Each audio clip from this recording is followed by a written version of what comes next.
All right, let's get this started. Reparations will not commence unless you know you are an African American descendant of slaves. You will not be able to get any reparations, any money, any opportunity to understand how government works and how Congress has a responsibility to a nation of people that have been abandoned. My name is Shirley Husar, and you are watching Shirley's World. Tonight we're going to discuss the 29 days talking about the African American Black History Month and how you can benefit to know how do you know your ADOS, how do you know your rights in the ADOS, how do you know your rights as a foundational Black American. Because in order to know these things, you must change the game. In order to move forward, you must have consciousness of who, what, when, and where you are. My name is Shirley Husar. Tonight we will have a special guest, Pastor Tatum. Pastor Tatum is a wonderful person who is active in the urban communities. He'll be chiming in real soon. But I want to talk about the Freedmen Bureau Bank, how it's tied to you, what the Freedmen Bureau was, and how it affects your future, and how you've been denied the benefits of your present time frame from the future, and how all of this mess can tie together. Because, see, reparations is a big elephant. It is an elephant that some people want you to have. It is an elephant that other Black people don't want you to have because they don't understand, and you don't understand. But if you don't know who you are... All right, now, see, this is going to be my issue with it. Okay? She's going to make, like, this whole welfare case for reparations, and she's going to try to say that, if we don't get reparations, if the government don't give us X, Y, and Z, it's not going to be a good thing. But see, I'm not for getting Black folks more dependent on government handouts and stuff like that. I'm just not for that. Okay? And that's literally what she's going to advocate in this. So I'm going to let her continue. What you are and where you're going, how can you ask for anything? How can you expect somebody to write a check? Because all I hear about is they need to cut you a check. Who should cut you a check? Why should they cut you a check? And what are you going to do with that check if you got it cut? Are you going to really be FBF1? Are you going to be FBF1 first? Are you going to be Black family first? Are you going to take that money and give it to the Chinese, to the Arabs? Are you going to give it to the Armenians and the Indians? Or do you understand the labor laws and the benefits of who you are? So tonight's show, I'm going to break this down. And the reason I'm going to break this down because we need to have clarity. We need to have an understanding, my family.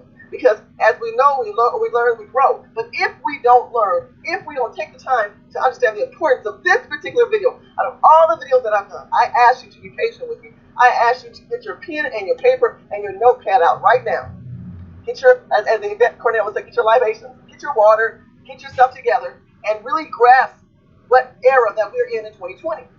And the power that you're releasing and letting go for free, which is the power of voting, which is the power of shifting a nation to put the eye of Sauron back on you.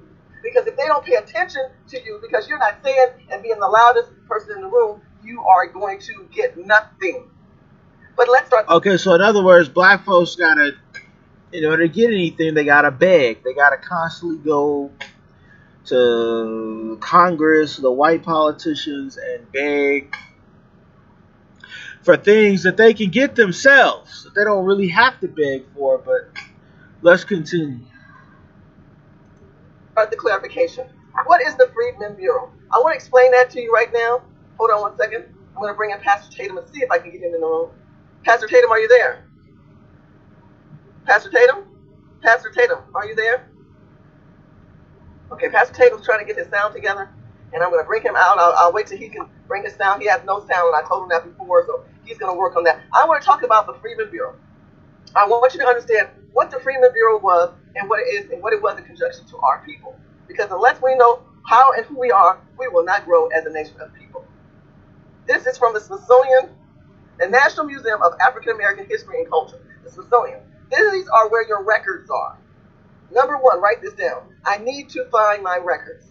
How do I find my records? Write this down. The Freedmen Bureau records. What are the freedmen? What are the freedmen? The museum is focused on the Civil War and the transition of the emancipation of the blacks, the Negro slaves. Write this down. and their acclimation into American system, infrastructural system, because remember, we were brought here as commoditized goods, trades, and service.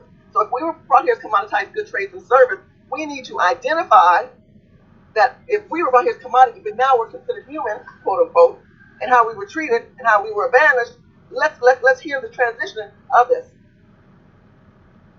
The museum is focusing attention on the post-Civil War transition of enslaved people to freedom by making the records of the Freedmen's Bureau accessible online.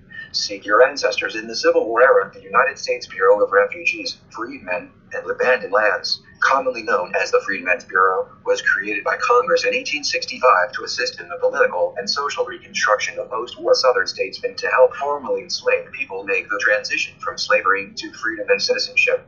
In the process, the Bureau created millions of records that contain the names of hundreds of thousands of formerly enslaved individuals and Southern white refugees. Learn more about the history of the Freedmen's Bureau. Okay, so this is your first take. I'm going to put all these links at the end of the video. So this weekend and during the week, for those who want to join the fight and join our group, I'm putting together a group for the next 29 days for Black History Month, for us to really break down ADOS, to really break down what is the African American descendant of slaves, what is the freed men, how are we freed men? Because I don't feel free, you're not feeling free, and we're free to a certain degree because we never were fully vested. All right, now here's where I disagree. Okay, Black Americans today in 2020, we are free. The problem is we haven't, as a group, used our freedom in a way that is advantageous enough to us that it allows us to compete. That's what the problem is. Okay, I mean, you can complain all you want, but if you're not ultimately trying to compete, you're just gonna be left behind. Let's continue. Which I shared with you before. So let's break down the fully vesting as well. But before we can go into the fully vesting, we must identify who we are, and we have to know that we are a peculiar type of people. We are a special type of people. And for some reason, we live in times where people want you to forget that. Let's hear Gladys Knight's particular input on the subject matter. I was born in Atlanta, Georgia, at Grady Hospital, as most of African American kids were down there. I'm a Grady baby, and that was some 71 years ago. My mom and my dad was from College Park in East Point, Georgia. I have two brothers and one sister. Our journey kind of made us closer, and we can't tell our full story until we fully know who we are and where we come from. We're the only culture in this country that doesn't have their own names. Every other culture can go back and find their heritage along the way. We carry slave names. And so let's stop right there. Listen to what she said. We are the only culture of people that cannot find our inheritance. Other people will say, oh, I'm from Mexico. Oh, I'm from China. Oh, I'm from Belize. I'm from da-da-da-da. But we are a peculiar people. We are the Black colonists. They brought us here as commodity, as trades and service. They took your name, they took your lineage, they took your rights and everything away from you, and they made you adhere to America's bylaws. And because of that, you are an African that became a descendant of slaves, which is an African descendant of slaves. You understand what I'm saying? You are now part of the white colonists. Because white colonists, they raped your people, they inbred your people through each other and through us, and we had sex with them, and we had their children, and they had ours, and vice versa, and we went through casting and all of that. But there's records. Those records are called the Freedmen's Bureau. That doesn't have their own names. Every other culture can go back and find their heritage along the way. We carry slave names. And we're from Africa. And now it has been brought to the fore.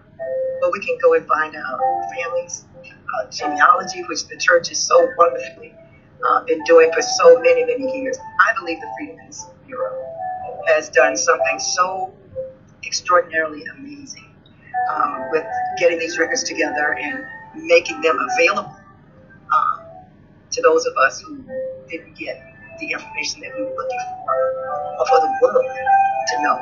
You cannot know what an uplifting thing that is to find out who you really are. You don't just exist. Now, that's not to say that you can't be a good person if you don't know that history. but it sure does help you to understand certain things about your life and where you come from and who you are. Truly, we're supposed to love each other and sincerely do that. Not with any other thoughts in the back of our heads. No racism, no disputes, no none of that kind of stuff. Just loving each other and living together. That's best. I'm going to stop her right there. We are supposed to love each other. But if you don't know, you don't grow. If you don't have a clarification of who you are and where you come from, you can't add value to the table. You cannot move forward in life. And the reason why is because there's been so much emotional despair put upon you. Let me see if I can get Pastor Tatum in here. Hold on. Pastor Tatum, can you hear me now? Pastor Tatum? Nope, still can't get Pastor Tatum. Pastor Tatum, we're going to have to try you another way. Try your computer if that can work for you. Thank you so much, Arlene. Adam, oh my God, Army. Oh my God, what a blessing. Yay, super chat. She said, stay strong, Shirley. Stay strong, girl. I'm trying to stay strong. I'm trying to provide you guys good meat here and good information so that we can continue to move forward. And I appreciate that because the more of us, the more we learn, the more we grow. We add value to the table. Yes, there are white people who will aid us. And I did that video and I showed you that. So before we talk about black or white, first of all, it's black and white when it comes to the colonists. All right, see, that's my problem with it, is that even if y'all get this, okay, even if black Americans get reparations, you don't have white folks come in and try to take advantage of it for themselves. You already have white folks in, South Dakota or Montana somewhere, and they like in 1890, some white Indian chief, set up some white dude claimed that he was a follower of some Indian tribe, and he set up his own tribe, and now these white folks are literally in South Dakota. I believe they're literally getting, they made up some fake Indian tribe name. Now they're getting Native American Indian benefits. And these are our Snow White, European, fucking Irish white folks. And they manipulated the law. This is why I don't trust this. The best way to get wealth is just to build it internally. Stop trying to get government to do something for you. A government is determined, as shown in history, they're determined not to do this for you. Well, let's continue. Because the colonists made it with us and made them one with us. So before you start talking about, we're going to talk about white people, no, we're not going to do that. We're not doing that. What we are doing is adding value to the table to have a conversation of reconciliation of who we are and where we're going. This is Black History Month. Know your history. Take just a little bit of time to spend time with your kids, I don't care how old they are, your aunts, your uncles, your cousins, your best friends, whoever you can talk to. Spend time with those people. Add value to those people's lives. And the more you do that, the better you are, because we're talking about lineage, right? We're talking about lineage and generational wealth of passing it down. But what does it mean to talk about, let's do Black History Week, finding our roots? I want to talk about that, and I want to show you in this video. In a few short days, we begin a new month, the month of February. And I don't know about you, Tom, but I love this month. There are a lot of dates to look forward to. Valentine's Day, this year we have Leap Day, and it's my birthday. I can see why you like February so much. And at Family Search, we're excited about February too. Even though we can celebrate Black History any day and any month of the year, in 2020, we're celebrating Black History every day for the entire month of February in 29 special ways. That's right. Carter G. Woodson, a historian and the second African American to earn a doctorate degree from Harvard, originally organized Negro History Week. That eventually became Black History Month, celebrated each February in the United States. Family Search is celebrating the month with a campaign we're calling Finding Your Black Roots, 29 Ways in 29 Days. The campaign's aimed at exploring resources from families. Okay, so let me stop right there. 29 ways in 29 days. Family Research is an organization that does research on knowing your historical background checks, genealogy. I don't know if they probably do DNA, but they focus more on the genealogy. And I'm going to break down what genealogy is compared to DNA. And all you Black people worried about somebody wanting to clone you. I ain't going to go into all that. I want to talk about knowing your lineage and who you are, your grandmother, your great-great-grandmother. Side note. All right, now let's skip ahead a little bit.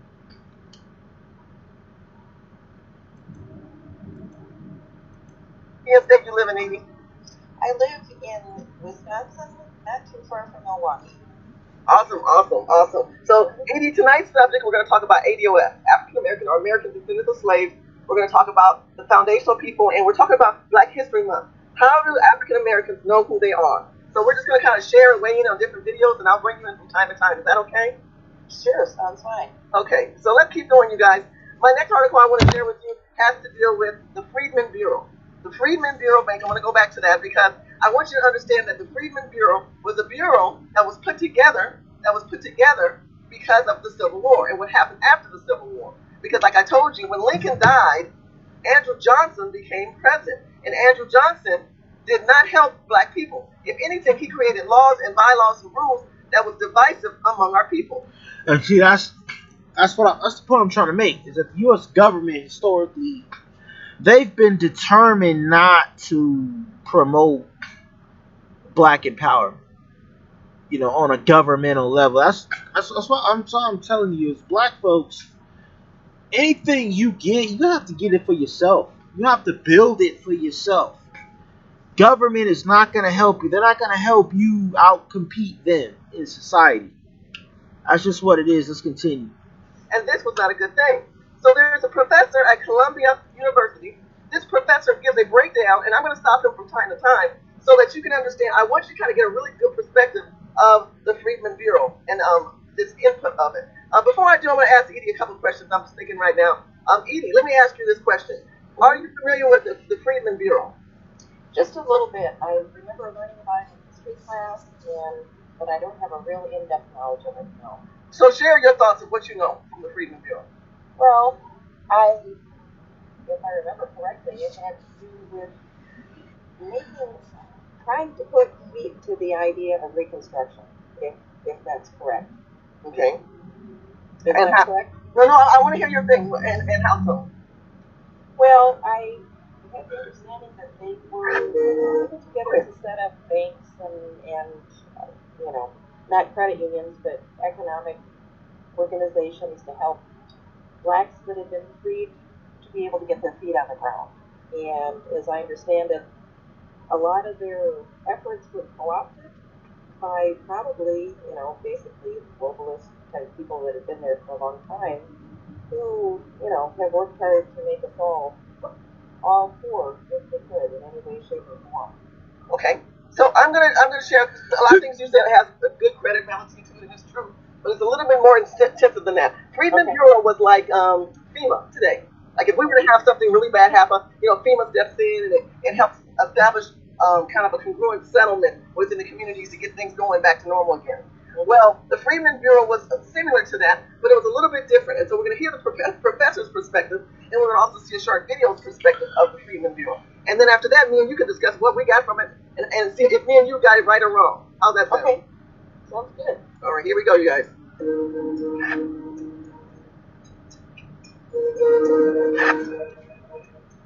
The Bureau of Refugees, Freedmen, and Abandoned Lands, known as the Freedmen's Bureau, was established by Congress in March of 1865, right before the end of the Civil War. The Bureau was responsible for every aspect of the lives of 4 million former slaves.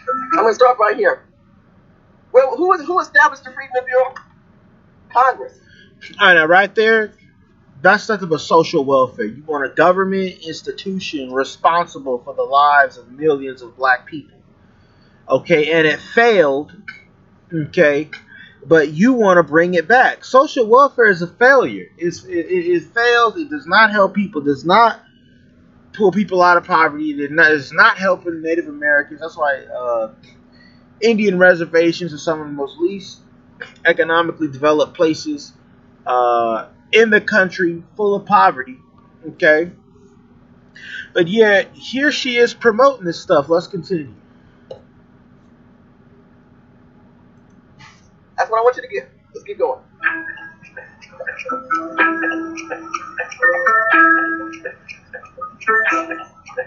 Major General Oliver O. Howard, the commissioner of the Freedmen's Bureau, was sympathetic to free people. But he had to contend with Andrew Johnson, a Southerner who had become president when Abraham Lincoln was assassinated. When President Johnson began issuing pardons and returning land to former Confederates, Howard defied him and ordered his agents to reserve confiscated and abandoned land for the formerly enslaved. But President Johnson overrode Howard's directive. Okay, so there were soldiers who remember what Lincoln taught them. See, that's what I'm saying. Okay, so even if y'all get this, what's to stop some future? Even if Trump give y'all reparations, what's to stop some future administration from just coming in and taking this shit from y'all, guys? From y'all, there is no insurance to this. That's why I tell people it's better to just build for yourself and build on your own. Okay. Stop worrying about government. Government isn't necessarily your friend. But let's continue. There were soldiers who said, look, before Lincoln's assassination, we were going to commence land and rights even more than the emancipation, more than the 13th, 14th, and 15th Amendment. We were going to do more for those descendants, right? But we can't do any more because Andrew Johnson's in place. And he created an appeal, and I want you to listen to that part. So I'm going to backtrack just a little bit. But President Johnson overrode Howard's directive. Howard himself went to deliver the bad news to the freedmen, and at the same time, he began to create the terms of the labor contract. Stop right there. This is so important that you understand labor laws, because the labor laws and labor in America was crucial.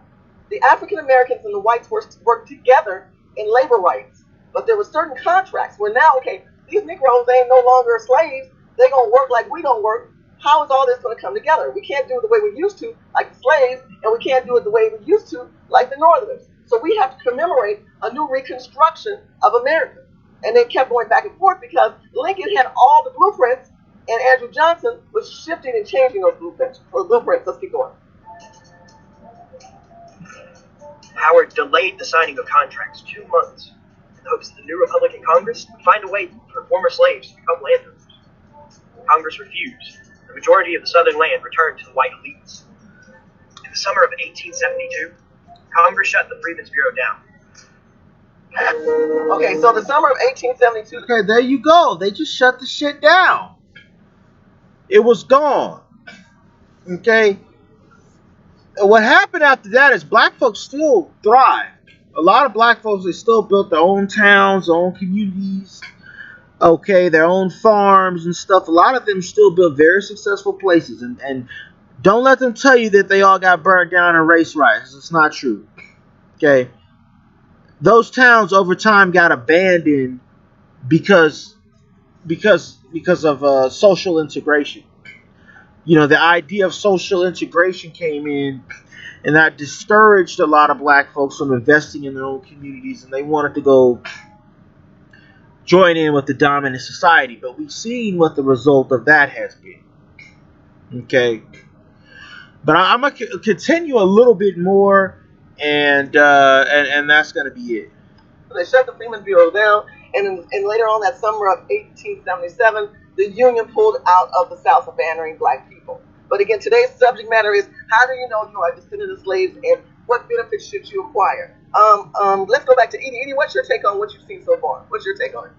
Well, it's interesting to me that Andrew Johnson was put into place as he was. I mean, it strikes me as being something intentional that, the globalists did. They got rid of Lincoln, they put him in place. What mystifies me is the question of why the Republican Congress voted as they did to return this land to white elites. What was behind that? Because that's upsetting. It really is upsetting. It's upsetting too that the Union pulled out of the South, because you hear a lot of white people talk about the Democrats created the Ku Klux Klan. Well, the Klan was created from the abandonment of the Union pulling out of the South. It empowered them to go into this massive lynching. So there would have never been a Klan if the Union never pulled out of the South. And the Union would have never had to pull out of the South if Lincoln didn't die. Mm-hmm. Interesting, right? Yes, it is. Let's continue on. Okay, now let me address that. They couldn't keep those Union troops down there forever. They couldn't just militarily occupy the South forever. Okay, the only way out was blacks would have had to have had some means of having their own military or paramilitary force to protect themselves. That would have been the only true replacement for the federal troops being pulled out of the South. Okay. But they weren't going to stay there. You cannot militarily occupy a region forever. Okay, you can't rely on the government. Only has limited resources. At some point, those troops are going to have to leave. Okay, and when they did, okay, that's what allowed the white elites and stuff down there to come back in power, and they implemented the Ku Klux Klan and all that. Okay, so it goes back to my argument. Black folks, you have to build for yourself. Okay, you cannot rely on government. Government is for government. They're not there necessarily for you. Okay, and that's the point I wanted to get over with sharing this. Okay, I'm gonna shut it down right here, but let me know what y'all think. Leave comments, subscribe. Peace.